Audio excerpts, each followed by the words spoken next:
Welcome, everyone. This is episode number 14 of The Language of Ahava, and it's only Rabbi Steinhardt and myself. So I want to take really full advantage of having Rabbi all to myself and to you. But so it's a topic I've been thinking about since I heard this months ago in a whole different concept. And I want to talk about what is a Jewish imagination. And for me, imagination, because I'm an early childhood person and I believe in storytelling and embracing myths and a culture around our children, I want to use a word like imagination to capture something about the meaningfulness of being Jewish, of a Jewish identity. And I'm feeling like I want a different vocabulary, because even Mel Brooks, when he's out there talking about his new biography, he's saying, I'm not spiritual, I'm not religious, but I am tribal. And I don't believe in that dichotomy, because I know that Jewish spirituality and religion shapes this culture. So can we call it imagination, where it just is about meaningfulness? Rabbi, help. Well, it's great. Look, it's a really good question to ask. And it's great that you asked that question, because first of all, being not Jewish, but immersing yourself in a Jewish community, there's obviously a lot of stuff that comes up, and you have to wonder, like, what is this really about? Because there is so much diversity in amongst the Jewish people. And, it's like the joke about, asking two Jews the same question, you get at least three answers. You get more than three answers. So to be Jewish is to be like a Jew, Jewish. You don't talk about people as being Christianish, they're Christians. So what does it mean then to be like a Jew? And I would say that the issue that you raise about imagination is really important, and maybe even an essential part of being Jewish. And that comes down to this notion that maybe that which is most important cannot be seen through the eyes, but it's felt through the heart. Or that which is most important can be experienced without being absolutely known, or only known in one way. So you think about it in terms of the biblical tradition, the biblical tradition beginning with God creating the heaven and earth through a word. We don't know how that really happened. Maybe with this telescope that's going to show the edges of the universe, we'll get more of an idea, but we don't really know how that happened. And that is in your language. That's metaphor and that's myth. Right? But yet we're based on that kind of mythology. And then a little bit later on, you've got this story of Avram, who becomes Abraham, right? And his encounter with God. And what really defines his encounter with God is that, as opposed to the culture that he lives in and the family that he lives with, he doesn't believe that God can be seen, that God cannot be depicted as an idol, or God cannot be seen in the form of some power in the universe, in a human form, that then creates the symbols that where the people are forced to worship. So that's another aspect where you can't see God. And I want to go on. There's more. There's so much more in the Torah about that. So, we kind of unite with each other based on a holy time, right? Shabbat, right? And Shabbat, it's not something that can be seen. It's something that we experience, and we give meaning to it. So all that, and then the great revelation that took place at Sinai. And once again, we know that God can't be seen, but then he's depicted through a word. He's depicted through a language. He's depicted through the mitzvot. Go on, I've got, because there's a million things flying around. So write yourself some cheat sheets there to what you need to come back to.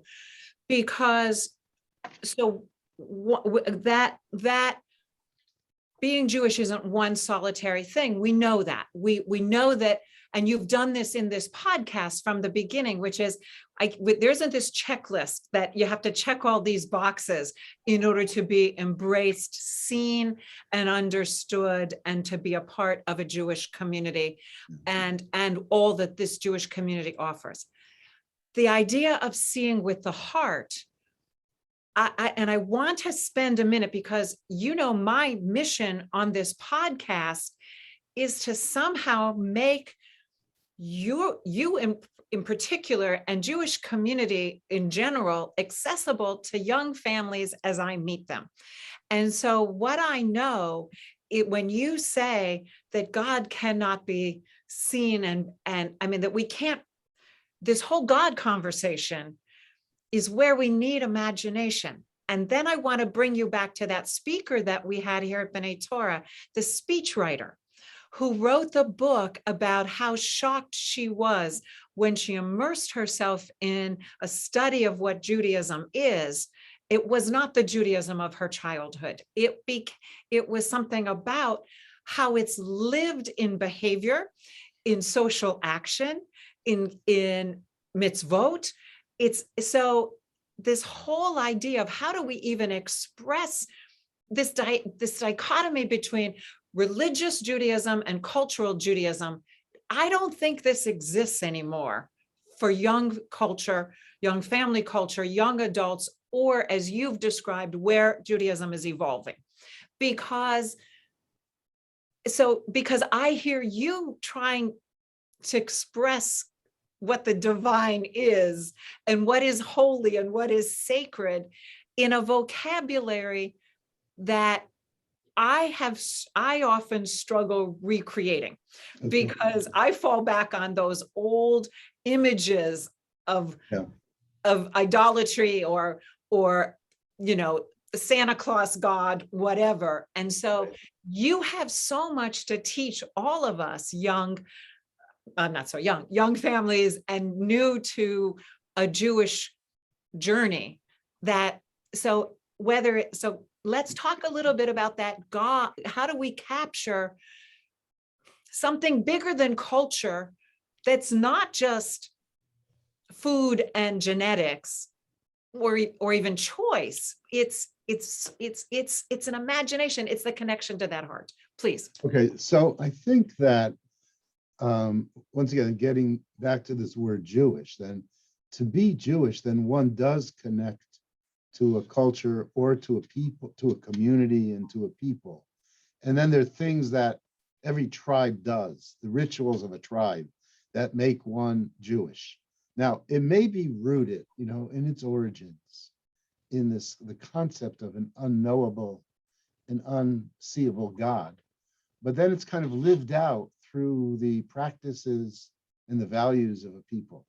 One of the ways that we get to know how to define who somebody is to look at the boundaries of the definition of who they are and see how does somebody from the outside come into the inside. Okay. So I think it's an interesting exercise to do that it may have to do with the whole concept of how does one become Jewish. And here there's a great story in the Talmud. And by the way, all of this is evolving. It has always evolved and it's been different over different periods in our history.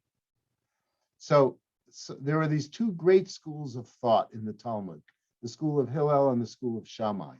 And there's a wonderful little narrative in the Talmud that says an outsider, I don't remember how he's defined, but someone who's not Jewish comes to Shammai and says to him, I'd like you to teach me all I need to know about being Jewish while I stand on one foot. Now, Shammai was a guy who ran an important academy, was a great intellectual, a great learner and teacher. And he found the question, I think, to be insulting. He spends his whole life learning this stuff to define what it means to be Jewish. And so according to the text, he takes a board and he hits the guy in the head. Like, get out of here. Don't waste my time. You can't be Jewish, but through something I say while I stand on one foot. And then he goes to the head of the other academy, to Hillel. And he says, Rabbi Hillel, teach me everything I need to know to become Jewish while I stand on one foot. And Hillel says, do not do to someone else what you wouldn't want them to do to yourself. It's a reversal on the golden rule, but it's a statement. It's a statement about, to be Jewish, you have to empathize with other human beings. You start from that place. You have to feel what another human being feels. So then you can enter into the people. It's a great story, and it speaks to my heart, that story. Well, I was going It does to, speak to and my it heart. describes a Jewish heart. And it's not that Buddhists or certain Christians and that others don't have that value. But, and of course, you've said it many, many times, it's also a process of inquiry that is specifically Jewish. You know, you have Jewish cones everywhere to be unraveled. Right, But right. I do think it's such a good place to begin. First, for young families to say, okay, we want to know, we may want to tie into tradition and lifelong teachings and historical wisdom, but you better grab us fast too, or you're going to lose us. So there is that, while it is Yeah, insulting and yeah, disrespectful, there is some deep truth to that. And then when I think of how we teach children how to live Jewishly. We teach children those values. And then, of course, Shabbat and the holidays. And yeah. No, I've seen with young people that they don't really observe much of anything. They don't go to synagogue regularly or ritually. They don't like long services in a language they don't understand. But they do light candles, and they do hamotzi with a challah, and they do something else. So many of them have a little tzedakah box. And that's such an important part. So before they start Shabbat, they have their kids give tzedakah. And it's such an important part of living this life, is to understand that. Going back to Abraham, let me just say one other thing. What makes Abraham desirous of starting this new people? And there's a couple things in that question, but one of them is God says, you're going to create a people who live by justice and righteousness. And so in order to be order in this world, there needs to be a law. And in order for people to exist within that law, there has to be a sense of mercy and righteousness in that law. Those are really big ideas that are found in a really simple story. do you think that in your personal experience, where a generation ago, being a member of a shul, attending services was a measure of a certain kind of life, that this new awareness, this dissatisfaction among young, and some of it is just a convenience issue. I just can't spread myself too thin. You're asking too much of me. But at the same time, there is that finger pointing to that's all nice, but that there's something deeper that they want to find in Judaism. And so you, B'nai Torah, you personally, I mean, you are defining a newly emerging Judaism that is being defined not by attending services, outward expressions of prayer and holiness. Yeah, let me respond to this. Not from the perspective of the basic mythology or belonging to a community, but it's in relation to, it's a sociological response. Because when Jews came here to this country in the late 1800s, there was a huge wave of immigration. Then after, also through the middle part of the 20th century, and certainly after the Second World War, there was this great fear on the part of so many of them, because in Europe, in Eastern Europe in particular, they lived in what were called, shtetls, and these were little towns that were all Jewish. And the calendar and the whole flow of life was about that. And everybody had a Jewish education. Everybody went to the synagogue on Shabbat. And these are those towns. So when they come to America, America's open and free and vibrant and vital. And there are all these choices. They felt like in order to be able to retain that identity, we had to find some place where it would happen. And so the synagogue became the central place, and going to that synagogue on Shabbat became the central activity to define one's Jewishness in relation to a Jewish people and a Jewish community. So now we're 2-3 generations later, and it's not seen in the same way anymore. So, and by the way, that's also related to all sorts of other forces, the breakdown of community itself in the larger society. The acceptance of Jews in the larger society also plays into that. I don't have to do that to find my Jewishness anymore, but, as you said, and I'm going to leave this one to you. But I think that one of the aspects of being a human being is that there is a spiritual yearning. Like, we want to know where we are, where we come from. We want to know where we're going. We want to know we ask this question: what's the purpose of my life? Now, we avoid that question because it's really hard to answer. And I'd like to talk about that. I want you to try to answer that in the framework of that I believe there is a quest for sacred and holy, especially in a world where community isn't in a building anymore. And so there is this loneliness. We know, I mean, when we looked at all the other topics we thought about talking about today, it had to do with fear, anxiety, loneliness, just being overwhelmed by this current world. And what I want to say is, I believe that as I search for that word of imagination, I'm trying to say, look, you may not define it as God, but it is something that is bringing meaning.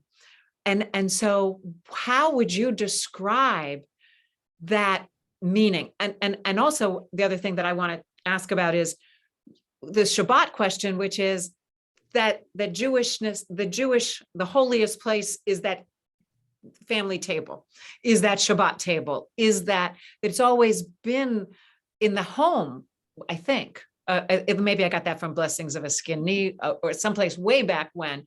That so what is holy? What is sacred in this crazy modern world where we are trying to redefine whatever God, spirit, divine, all of that we don't even have help.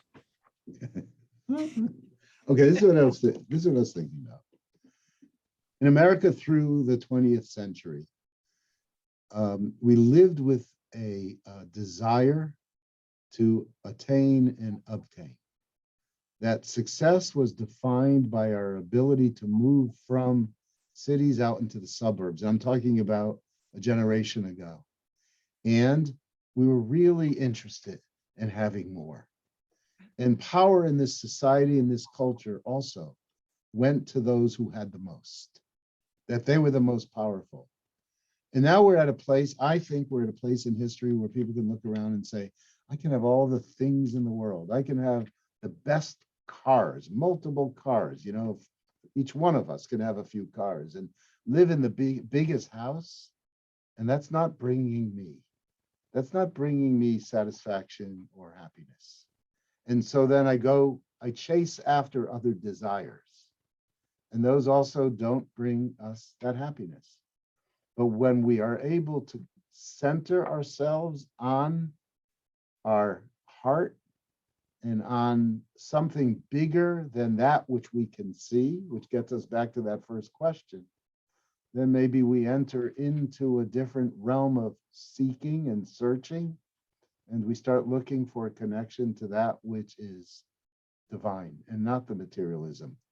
And so my thinking about the world right now is that things are really out of balance. And I think there's some people that are still, using their desire for gain and all they got to say, this is what life should be about. And then other people that are saying, I think what life is about is feeling what other people are feeling, that experiencing relationship, and then understanding that all of our relationships are contained in a relationship with that which is divine, that which is holy.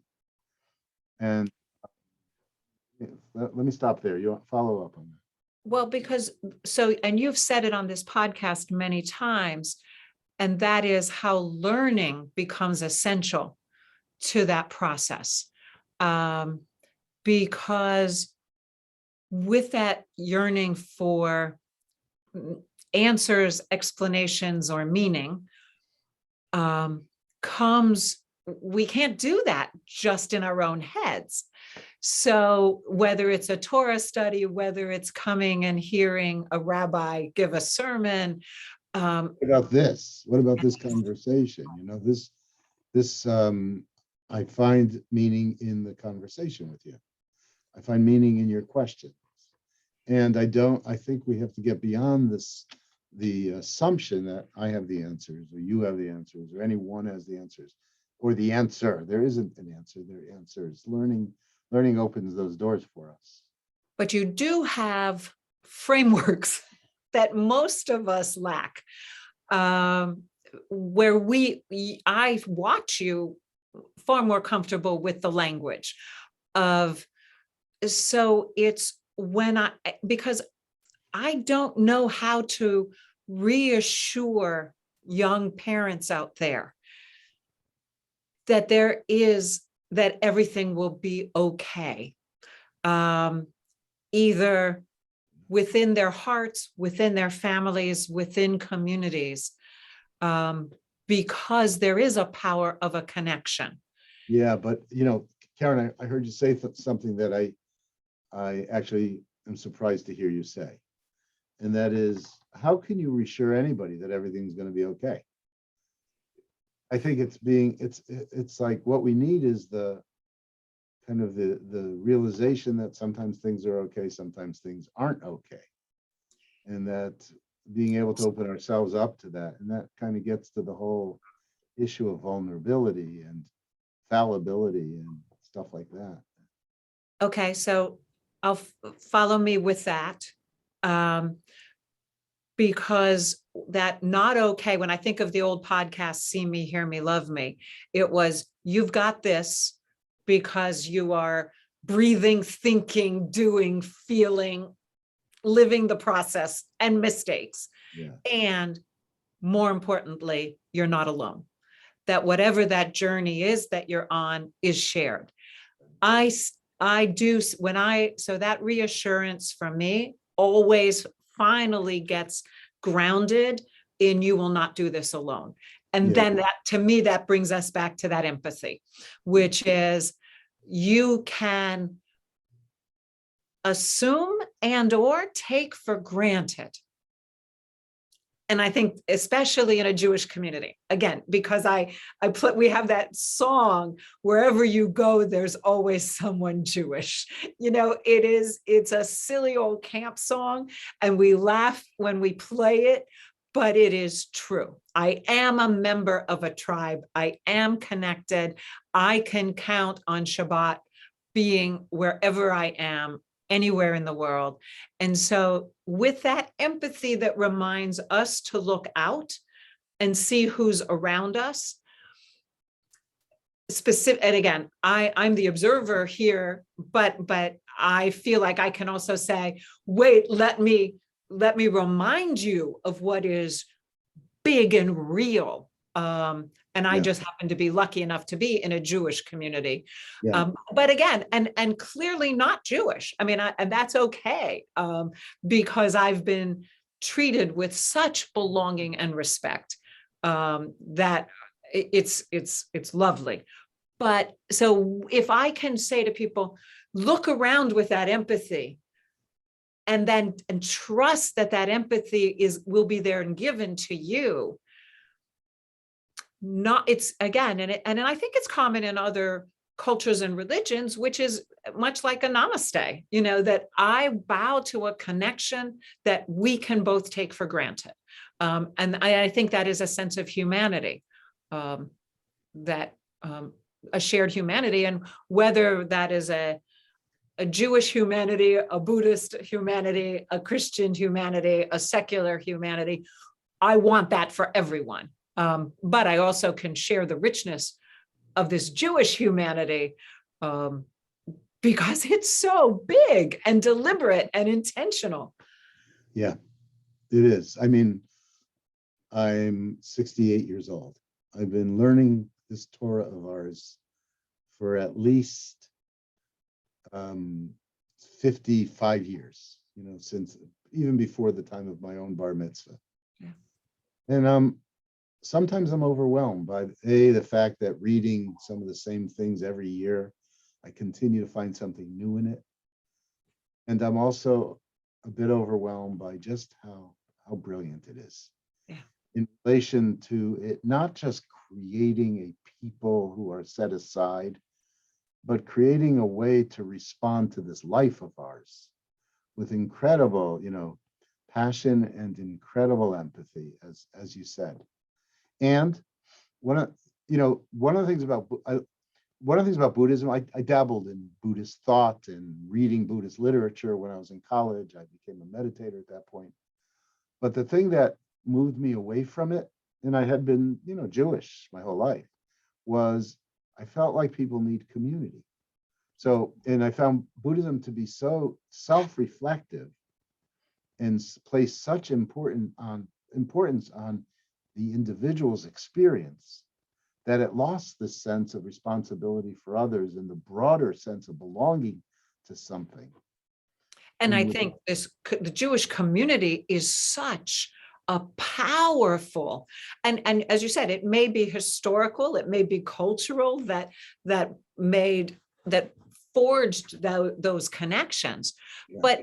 But let me still, because I still want to fight for this spiritual component. And so as you think of the richness of the Torah, the richness of teachings, the richness of the wisdom. So we've got this Venn diagram where we've got all of the cultural, which you've heard when we bring any young family on the podcast, they embrace it. They are identifying with, I mean, I get goosebumps just knowing how strong that Jewish identity is in so many young families. But that always that phrase, but I'm not spiritual, but I'm not religious. So that there's a place in that heart where the two overlap, that is not this, that we can let go that other spirituality, that other religiosity that was their grandparents' Torah. You see the relevance, you see the meaning. Can you express that to the young families? Yeah. More than tribal. Yeah. I don't want to go on too long because I don't want to bore them. If anybody, I lost track of time. I know we could talk about it forever, but unless someone's still watching. This will be our wrap up. Yeah, this is so I talked about kind of that need when the generation came from Europe, to like keep it alive by defining it very tightly and putting it in the synagogue or in, just in the Jewish home. I think the need is different now. And I think this is the challenge of the rabbi, the teachers, the leaders. And that is, now we have to look at what society is giving us and then find within the tradition responses to that. Okay, let me give you an example. Masking, right? I believe our tradition obligates us to care for the health, not only of ourselves, but others.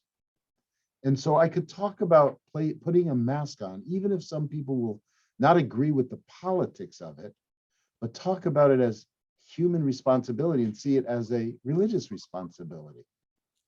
I could talk about, like this, we have this great program, as everyone is aware, called TLC. That is living, it's religion in action. And it's part of what we're obligated to do. So the fact that there are homeless and hungry people around us, we have to look at our tradition and see how it can guide us in doing those types of things. Finally, let me talk about something else that's not kind of related to that, but something else and does touch on the inner spirit. And that is, we have a tradition that, believe it or not, commands us to express gratitude. And I do believe that gratitude is perhaps the first step or the most important step in living a spiritual life. When we can open our eyes and think, thank God I'm alive, right? Thank God the sun is shining. Karen, and I say this seriously, thank God I have a relationship with Karen Deerwester. Thank you. You know, when I can feel those things, then I can feel something either divine in me or something that's beyond me. It's perfect. It's perfect. Happy New Year. Pardon me, sorry. New Year, I said. Yeah. I just love the fearlessness with which you can communicate a religious response to a crazy world that doesn't feel out of place, at least to me. And I hope that maybe we can share that, just that people can be fearless, that there is a connection, and it is through stories, through songs, through prayers, and through that gratitude, because that idea of being taught, reminded every morning, every night, say thank you. You know, have the 100. Is it 100 at night? When do the 100? It's 100 through each day. 100 blessings Each day. You know, it's anyways. I invite everyone. I know we've gone long, and I thank you, Rabbi. I just invite everyone to be open to what Rabbi can teach us all, and not as the teacher, but as the role model, as someone who cares to have this conversation. And so please, please, please write us, talk to us, stop by Rabbi's office on a good day when you can get back out into the world again. Maybe we should do a live podcast where we can, or maybe if people respond with questions, we can read the questions and do a podcast in response to those questions. But let's find out how to really bring in the Q&A, whether it's a live on Facebook, whether it's a live Zoom. Yeah, let's get this open, because it's a message that I wish for everyone. And so thank you, Rabbi. Namaste. Shabbat Shalom. Happy New Year. Really, I hope 2020. It's not the Jewish New Year, but the larger culture certainly celebrates this as a new year, and it is a time to reframe and reorganize and to like bring our kind of prayerful selves to the hopes that we hold. So thanks, Karen. Thanks for your work. Believing in the hope. There is hope. Thank you, Rabbi.